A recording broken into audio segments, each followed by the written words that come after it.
Hey everyone, winter's here and you know what that means. It's super cold outside, but don't worry. We're staying cozy inside tonight and I'm going to show you some super simple, warm and yummy dishes to chase away those winter chills. We're talking about the kind of food that makes you feel good after a long day.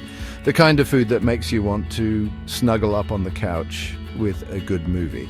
So put away those takeout menus, step away from the frozen dinners, and let's cook some real food. Hi everyone! Winter is here and there's nothing better than warming up with some quick and cozy recipes perfect for those chilly nights. Today I'll be sharing 3 comforting dishes that are easy to make and guaranteed to keep you warm and satisfied. So grab your apron and let's get cooking. First up, we're making a classic creamy tomato basil soup. This isn't just any tomato soup, it's a rich, flavorful and creamy delight that will warm your soul. Now, I know what you're thinking, tomato soup, that's a little boring, isn't it? But hold on, because we're about to change your mind. But trust me, we're going to make this simple soup amazing. With just a few fresh ingredients and some love, you'll see how extraordinary it can be. We're not talking about that watery, bland stuff from a can. No way. This is homemade, and it's going to be packed with flavor. This is going to be incredible, a burst of flavor in your mouth.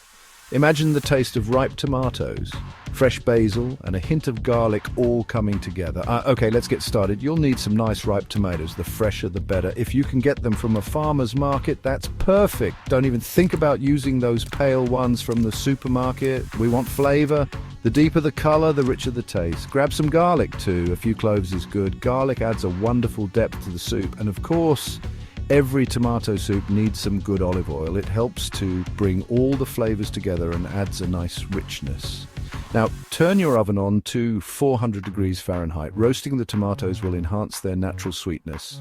While that's heating up, roughly chop those tomatoes. Don't worry about being too neat here. We're not doing brain surgery, just chop them up. The key is to get them into manageable pieces so they roast evenly.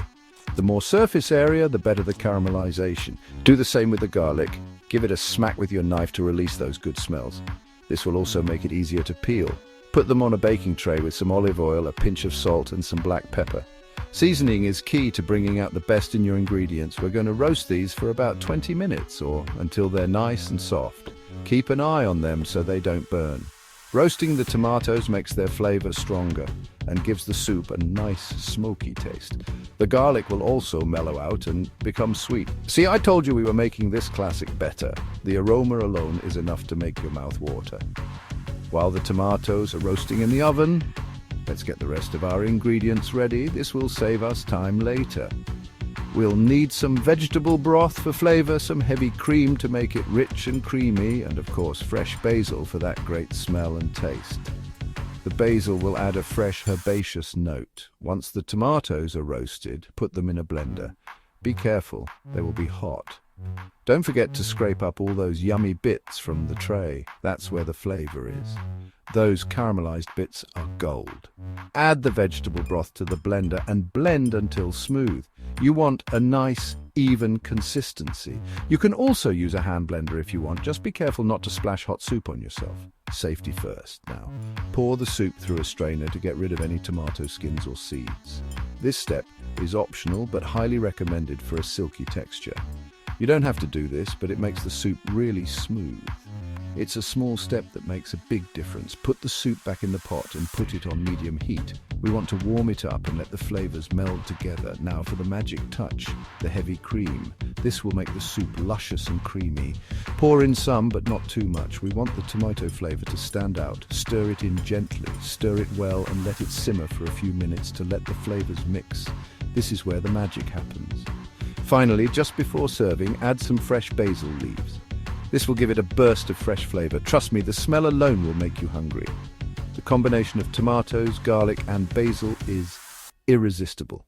There you have it, a creamy tomato basil soup that's fit for a fancy restaurant.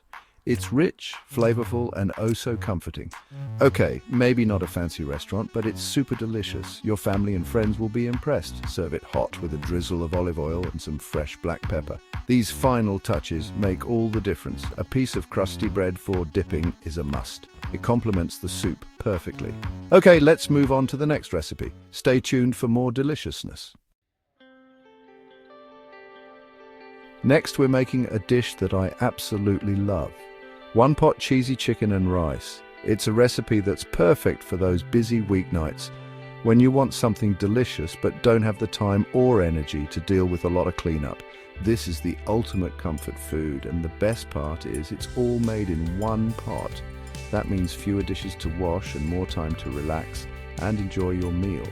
Less dishes for you, more time to enjoy the food, plus it makes the kitchen cleanup a breeze, which is always a win in my book. Now, this recipe is super flexible.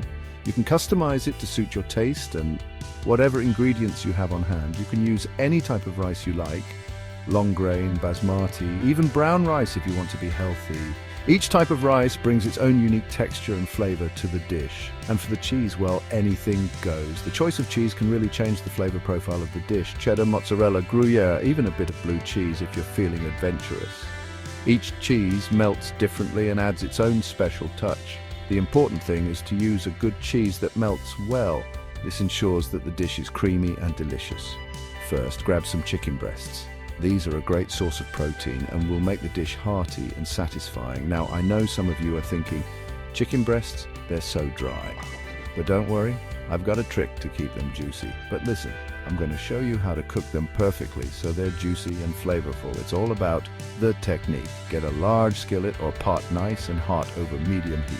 This is crucial for getting a good sear on the chicken. Add a little olive oil, then put the chicken breasts in the pan. The oil helps to prevent sticking and adds flavor.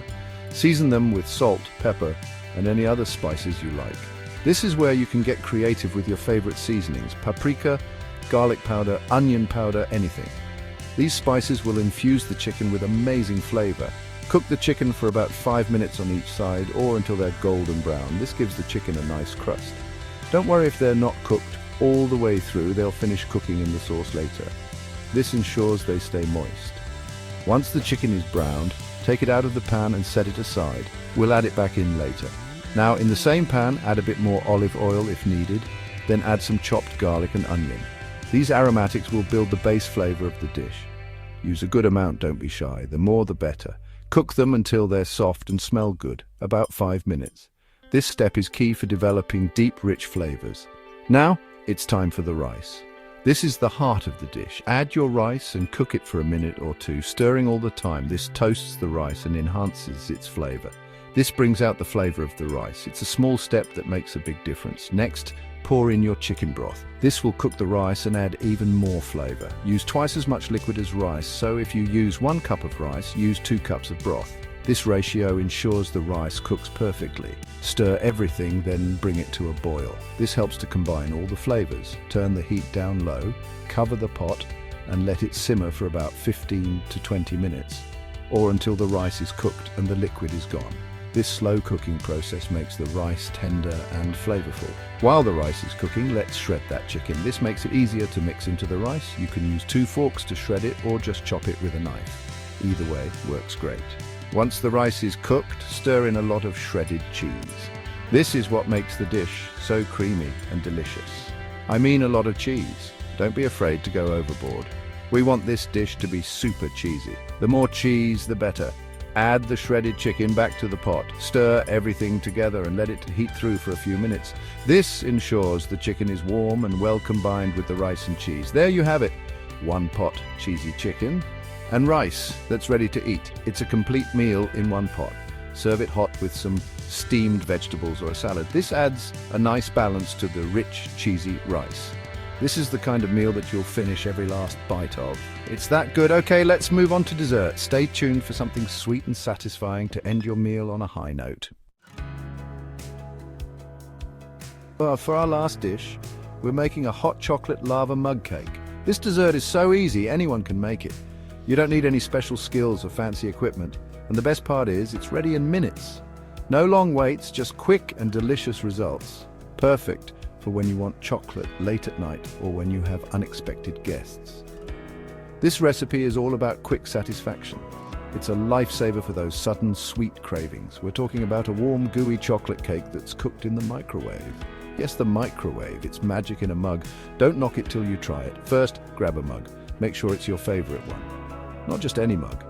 It needs to be microwave safe and big enough for our chocolate creation. Safety first. Now let's get our ingredients. Everything you need is probably already in your pantry. You'll need some flour, sugar, cocoa powder, milk, oil, and of course chocolate chips.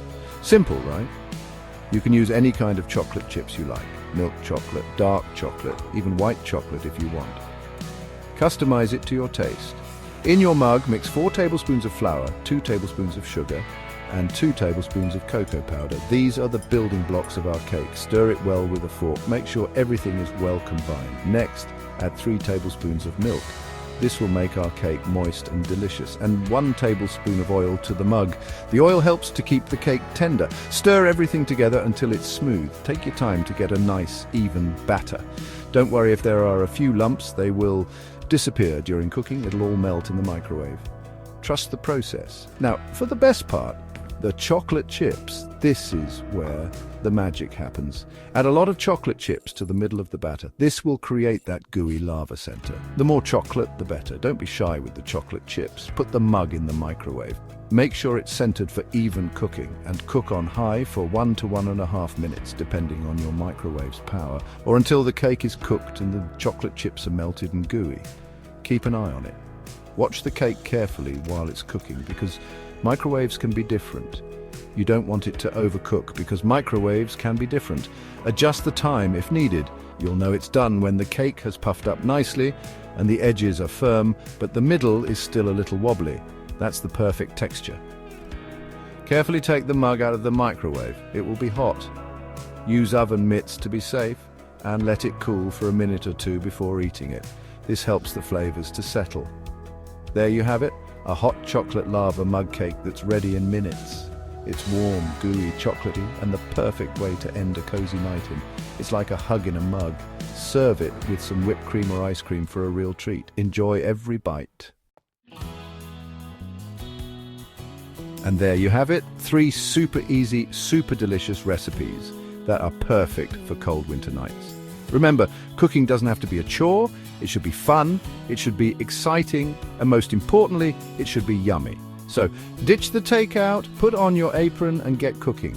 You might even surprise yourself with what you can make. Now, if you'll excuse me, I have a date with a spoon and a mountain of cheesy chicken and rice. Host, and there you have it, 3 quick and cozy winter recipes that are perfect for cold nights. I hope these dishes bring some warmth and comfort to your kitchen this season. Which one will you try first? Let me know in the comments below. And don't forget to like, subscribe, and hit the notification bell for more delicious recipes. Stay warm, and I'll see you next time.